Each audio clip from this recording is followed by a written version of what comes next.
Hello friends, आप सभी का स्वागत है। पिछले वीडियो में हमने पढ़ा आवेशन की विधियाँ और आज हम पढ़ेंगे आवेश का मात्रक, विमा, आवेश के गुण। सबसे पहले हम बात करते हैं आवेश के मात्रक और विमा पर। आवेश का एसआई पद्धति में जो मात्रक होता है वो कूलाम होता है। कूलाम एम्पियर इनटू सेकंड के इक्विवेलेंट होता है। सीजीएस पद्धति में मात्रक स्टेट कूलाम या स्थैत कूलाम होता है। एक कूलाम में 3 × 10⁹ स्टेट कूलाम या ईएसयू। ईएसयू क्या है? इलेक्ट्रोस्टैटिक यूनिट, यानी कि स्थिर वैद्युत मात्रक। सीजीएस पद्धति में आवेश का जो मात्रक होता है वो होता है स्टेट कूलाम यानी कि स्थैत कूलाम। और यदि आवेश का विद्युत चुम्बकीय मात्रक की बात करें तो आवेश के विद्युत चुम्बकीय मात्रक जो होता है वो होता है एब कूलाम। क्या होता है? एब कूलाम। ये कौन सा मात्रक है? ये आवेश का विद्युत चुम्बकीय मात्रक है जिसका नाम होता है एब कूलाम। एक कूलाम में 1/10 एब कूलाम होते हैं। एक कूलाम में 1/10 एब कूलाम होते हैं।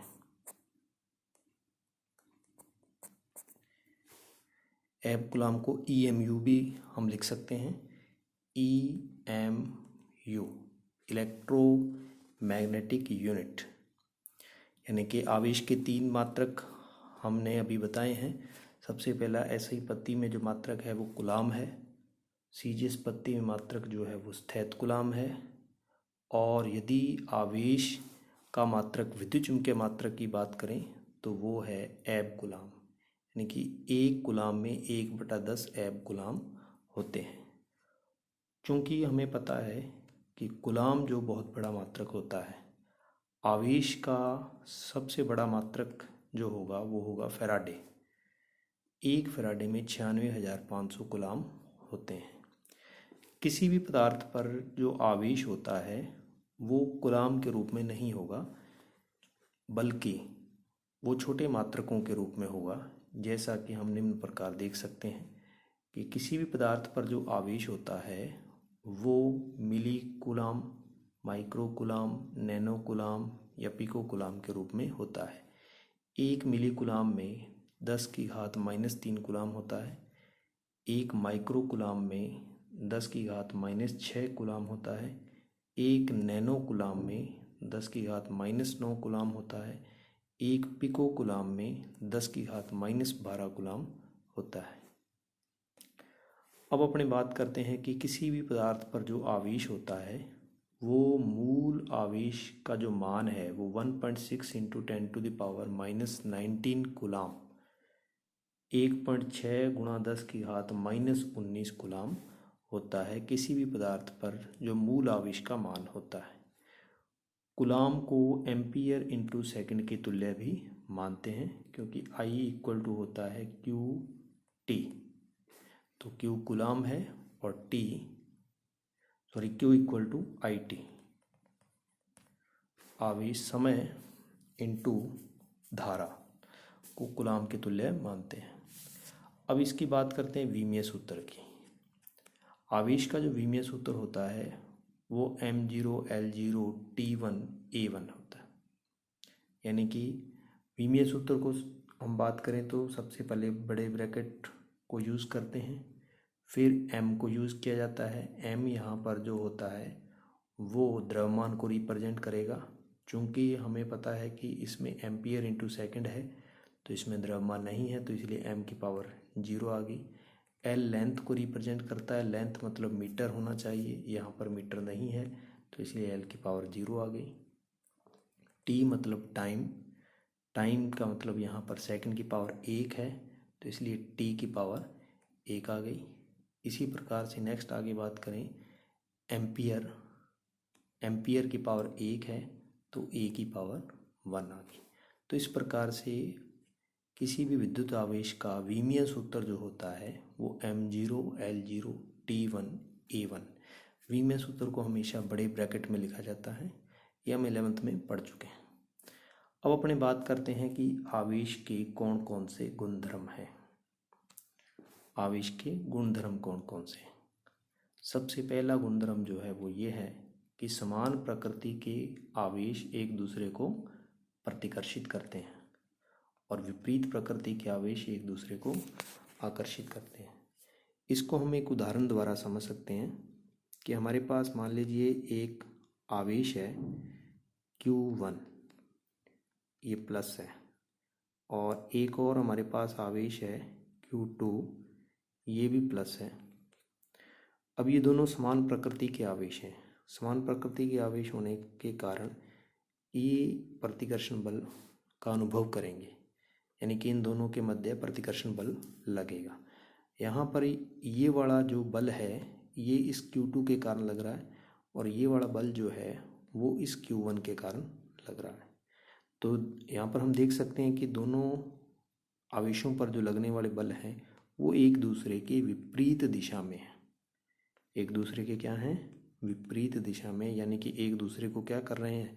प्रतिकर्षित कर रहे हैं। तो इसलिए एक दूसरे के कारण लगने वाला बल जो होगा, उनके तीर के जो चिन्ह होंगे वो एक दूसरे की विपरीत दिशा में होंगे।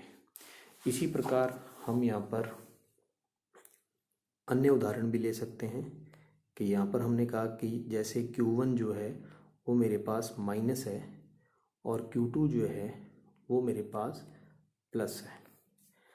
अब इन दोनों आवेशों के मध्य लगने वाला बल क्या होगा? यहाँ पर तीर का निशान इस प्रकार से और इधर भी तीर का निशान इस प्रकार से, यानी कि अब ये दोनों आवेश एक दूसरे को क्या कर रहे हैं? आकर्षित कर रहे हैं। दोनों एक दूसरे को क्या कर रहे हैं? आकर्षित कर रहे हैं। आकर्षित क्यों कर रहे हैं? क्योंकि इस पर प्लस आवेश है और इस पर माइनस आवेश है, यानी कि विपरीत प्रकृति के आवेश होने पर ये दोनों आवेश एक दूसरे को आकर्षित करते हैं और समान प्रकृति का आवेश होने पर ये दोनों आवेश एक दूसरे को प्रतिकर्षित करते हैं। इनसे रिलेटेड कई सारे न्यूमेरिकल आएंगे जिसमें दिशा का ज्ञान हमारे को होना आवश्यक है। तो वहाँ पर हम देखेंगे कि यदि प्लस प्लस आवेश हैं तो जो एक दूसरे पर लगने वाले बल की दिशा इस प्रकार से होगी, और यदि माइनस प्लस आवेश हैं तो इस प्रकार से होगी। हम इस ऊपर वाले एग्जाम्पल को माइनस माइनस आवेश लेकर भी कर सकते हैं, तो उसमें भी सेम ही कंक्लूजन होगा। और यहाँ पर हमने माइनस और प्लस आवेश लिया है जिसमें दिशा एक दूसरे की ओर प्रदर्शित हो रही है।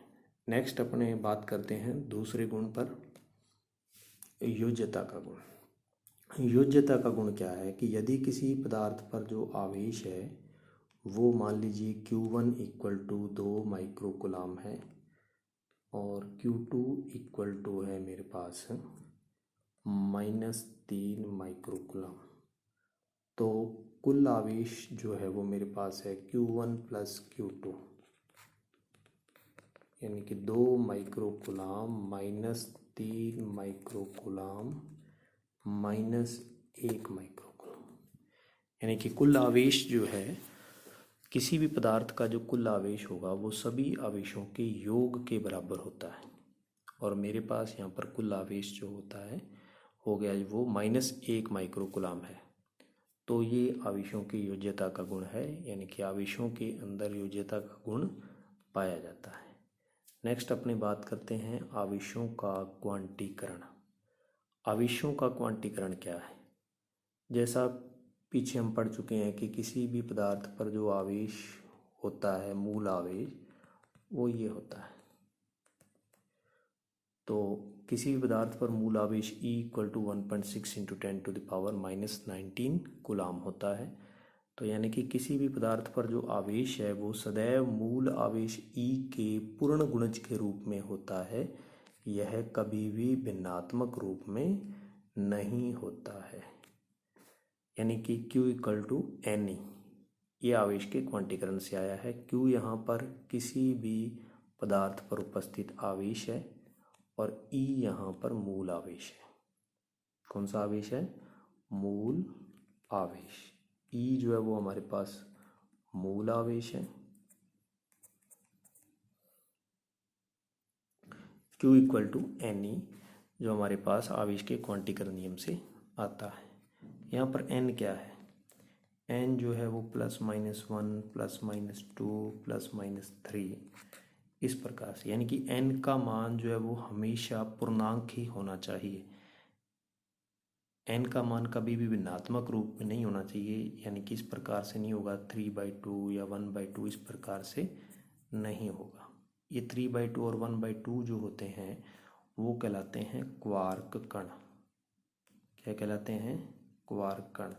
यानी कि किसी भी पदार्थ पर आवेश जो होगा वो सदैव मूल आवेश E के पूर्ण गुणज के रूप में होगा।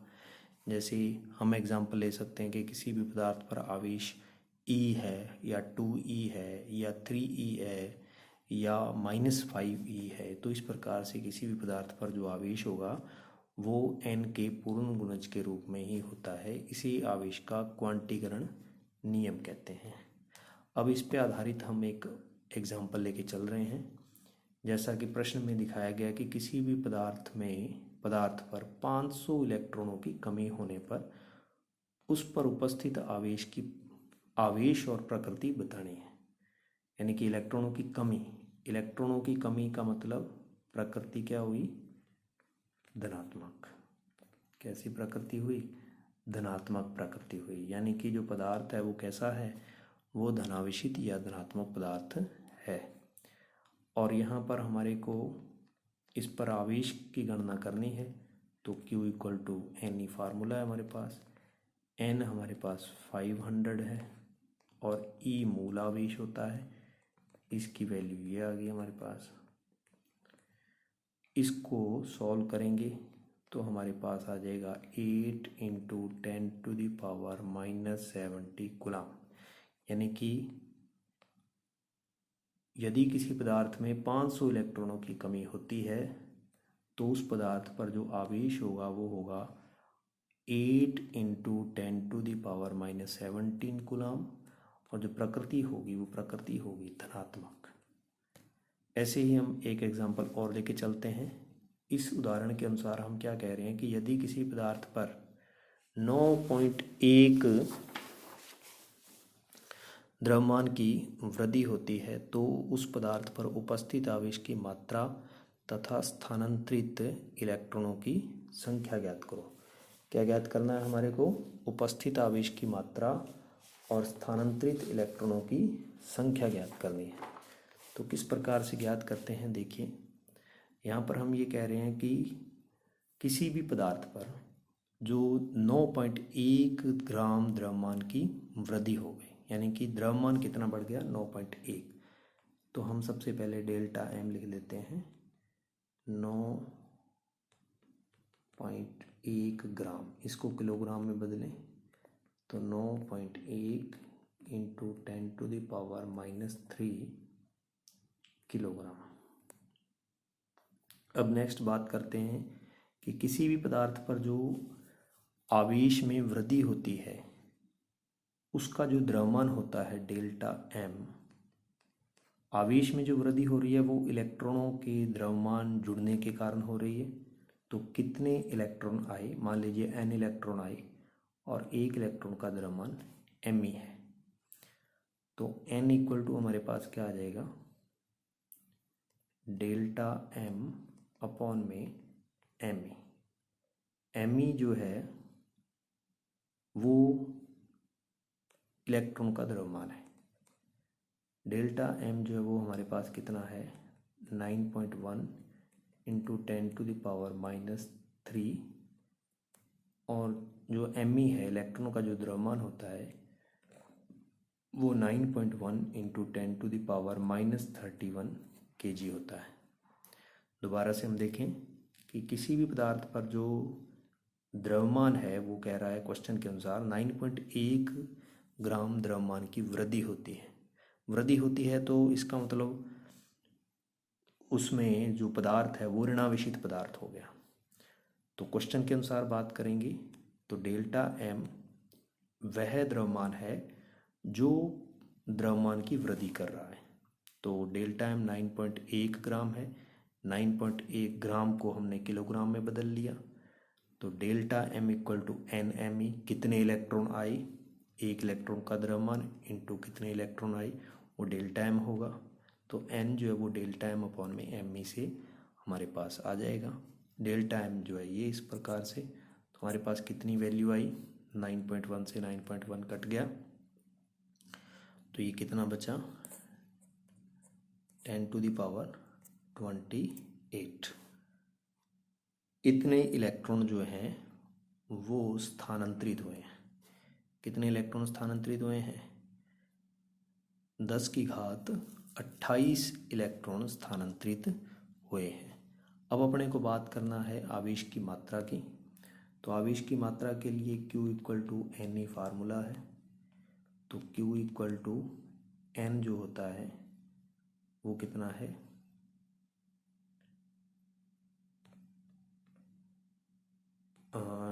10⁻28 इंटू 1.6 इंटू 10⁻⁻19। तो यहाँ पर हमारे पास वैल्यू कितनी आ गई, 1.6 इंटू 10⁻, कितनी हुई, 9 कूलम। तो ये पदार्थ पर उपस्थित आवेश आ गया। दोबारा से हम क्वेश्चन को यदि रिपीट करें तो यदि किसी पदार्थ पर 9.1 ग्राम द्रव्यमान की वृद्धि होती है तो उस पदार्थ पर उपस्थित आवेश की मात्रा तथा स्थानांतरित इलेक्ट्रॉनों की संख्या ज्ञात करनी है।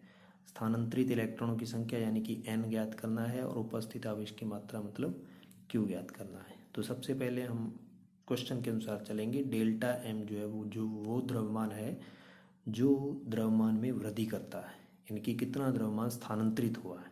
तो स्थानांतरित द्रव्यमान जो है वो हमारे पास 9.1 ग्राम है।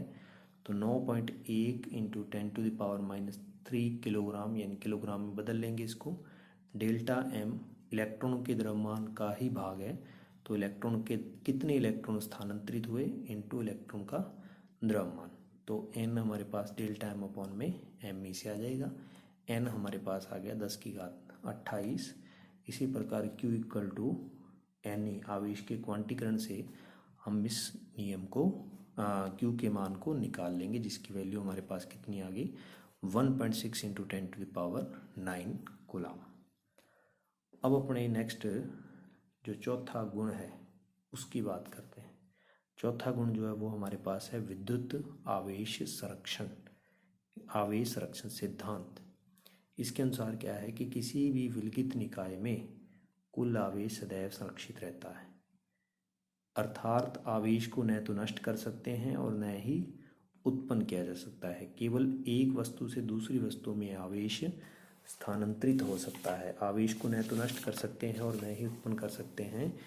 आवेश एक वस्तु से दूसरी वस्तु में स्थानांतरित हो सकता है। इसको ही हम क्या कहते हैं, विद्युत आवेश संरक्षण सिद्धांत कहते हैं। अब इसके उदाहरण, जैसे हमने उदाहरण पढ़े हैं, कांच की छड़ और रेशम के कपड़े को रगड़ते हैं तो कांच की छड़ पर क्या आ जाता है, धनावेश आ जाता है। कांच की छड़ पर धनावेश बराबर रेशम के कपड़े पर ऋणावेश।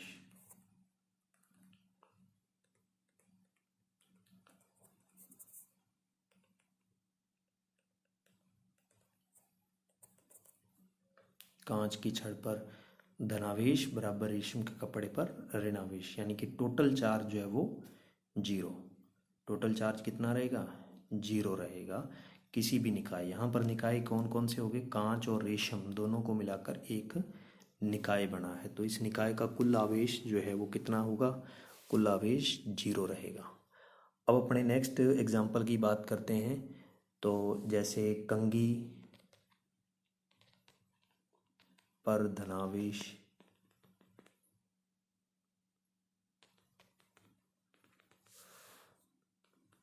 बराबर बालों पर ऋणावेश। इसमें भी कुल आवेश की वैल्यू जो है वो 0 है, यानी कि कंघी पर जितना धनावेश है उतना ही बालों पर ऋणावेश आ जाता है। यानी कि कुल आवेश जो है बाल और कंघी के निकाय का कुल आवेश जो है वो कितना हुआ, 0 हुआ। नेक्स्ट अपनी बात करते हैं नेक्स्ट हमारे पास उदाहरण लेके चलते हैं हम कि इलेक्ट्रॉन और पॉजिट्रॉन, इलेक्ट्रॉन और पॉजिट्रॉन, ये इलेक्ट्रॉन है, ये इलेक्ट्रॉन है,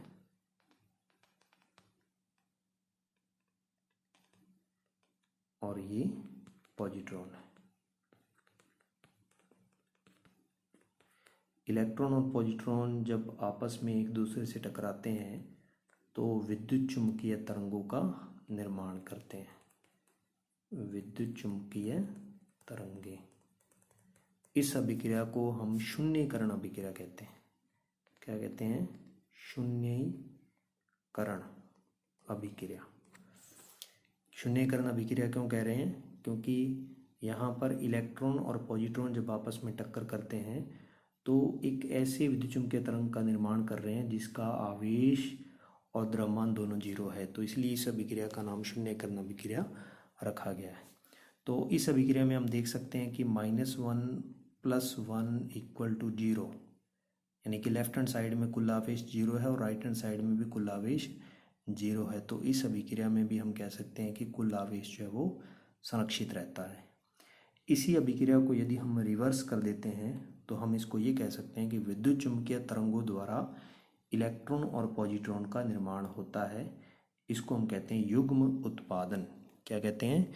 युग्म उत्पादन। तो युग्म उत्पादन इस अभिक्रिया का नाम हो गया युग्म उत्पादन। युग्म उत्पादन तब होता है जब हम कहें कि विद्युत चुम्बकीय तरंगों से इलेक्ट्रॉन और पॉजिट्रॉन का निर्माण होता है। अब हम बात करते हैं रेडियो एक्टिव अभिक्रिया और नाभिकीय अभिक्रियाओं की। सबसे पहले बात करेंगे रेडियो एक्टिव अभिक्रिया की। रेडियो एक्टिव अभिक्रिया, रेडियो एक्टिव अभिक्रिया में भी आवेश का संरक्षण होता है। जैसे एग्जांपल है हमारे पास यूरेनियम 92-235। जब इस यूरेनियम 92-235 का रेडियो एक्टिव विघटन होता है तो अल्फा कण का निर्माण होगा और थोरियम एक नया नाभिक बनता है। थोरियम एक नया नाभिक बनता है। तो इस अभिक्रिया में भी हमारे पास जो कुल आवेश है वो सुरक्षित है। लेफ्ट हैंड साइड में 92 हमारे पास है और राइट हैंड साइड में भी 2 + 90 = 92 है। तो दोनों साइड में जो कुल आवेश है वो संरक्षित रहता है। तो इसलिए हम कह सकते हैं कि रेडियो एक्टिव अभिक्रियाओं में भी कुल आवेश जो है वो संरक्षित रहता है। नाभिकीय अभिक्रियाओं में भी कुल आवेश संरक्षित रहता है। नाभिकीय अभिक्रिया में भी कुल आवेश जो है वो संरक्षित रहता है। For example 7N14 + 2He4 9F18, इस अभिक्रिया में कुल आवेश जो है वो सुरक्षित है। जैसे लेफ्ट हैंड साइड में 7 + 2 = 9 और राइट हैंड साइड में 9 है, तो लेफ्ट हैंड साइड में भी 9 है कुल आवेश और राइट हैंड साइड में भी 9 है। तो कुल आवेश नाभिकीय अभिक्रिया में भी सुरक्षित रहता है, चाहे नाभिकीय अभिक्रियाएं विखंडन अभिक्रिया हो या नाभिकीय अभिक्रियाएं संलयन अभिक्रिया हो। दोनों प्रकार की अभिक्रियाओं में कुल आवेश सदैव सुरक्षित रहता है। तो आज की वीडियो में हमने पढ़ा कि आवेश का मात्रक क्या है, आवेश के गुणधर्म क्या है।